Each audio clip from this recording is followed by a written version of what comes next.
कहानी क्षमा का स्वभाव। महर्षि दयानंद की क्षमाशीलता।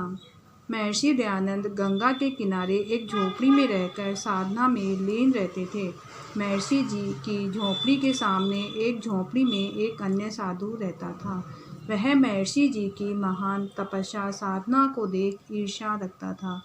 ईर्ष्या के कारण वह कभी कभी महर्षि जी की कुटिया के सामने आकर गालियाँ देता और चला जाता था। महर्षि जी साधु की गालियों को सुनकर उपेक्षा भाव से मुस्कुरा देते। यह व्यवहार महर्षि जी के श्रद्धालुओं को अच्छा न लगा और उनको साधु पर बड़ा क्रोध आता था। महर्षि जी अपने भक्तों को उस साधु को कुछ न कहने को कह देते और कहते कि एक दिन उसका हृदय अवश्य बदल जाएगा। एक दिन महर्षि जी के किसी भक्त ने उनकी सेवा में फलों का टोकरा भेजा।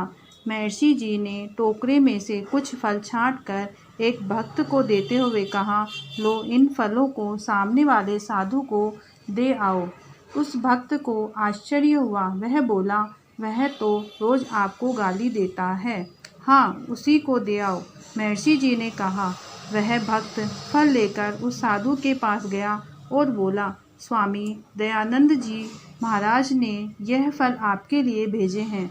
वह साधु बोला, अरे श्रीमन, सुबह सुबह आपने किस अशुभ का नाम ले दिया। लगता है आज तो सारा दिन भोजन भी प्राप्त नहीं होगा।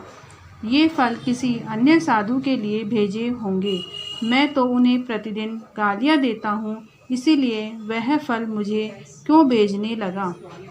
जरूर तुमने कुछ गलत सुना है। उस भक्त ने वापस लौटकर सारी घटना महर्षि जी को बताई। महर्षि जी बोले, फिर जाओ और उसे कहो कि महाराज, यह फल आप ही के लिए हैं।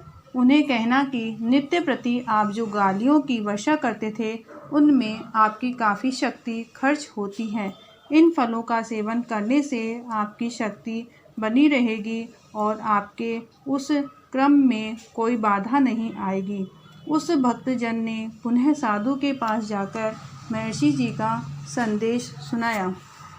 यह सब सुनकर साधु लज्जा का अनुभव करने लगा। उसने कभी सोचा भी नहीं था कि यह साधु इतना पहुंचा हुआ है। वह महर्षि जी के चरणों में आकर गिर पड़ा और बोला, महात्मन, मुझे क्षमा करें।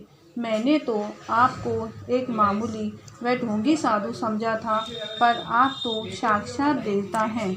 महर्षि जी के क्षमाशील और मानवीय व्यवहार से उस देशी साधु का हृदय बदल गया। वह साधु नित्य प्रति गालियाँ देने के स्थान पर महर्षि जी के उपदेश सुनने आता था। शिक्षा। साधारण और महापुरुष के व्यवहार में यह अंतर होता है कि साधारण पुरुष ईर्ष्या, द्वेष, क्रोध आदि भावनाओं में बहकर बदला लेने की इच्छा करते हैं। उदार महापुरुष गालियाँ, अपमान सहकर भी उसका प्रतिकार नहीं करते, अपितु परोपकार के लक्ष्य में लगे रहते हैं। क्षमा में मनुष्य के हृदय को बदलने की अद्भुत शक्ति होती है।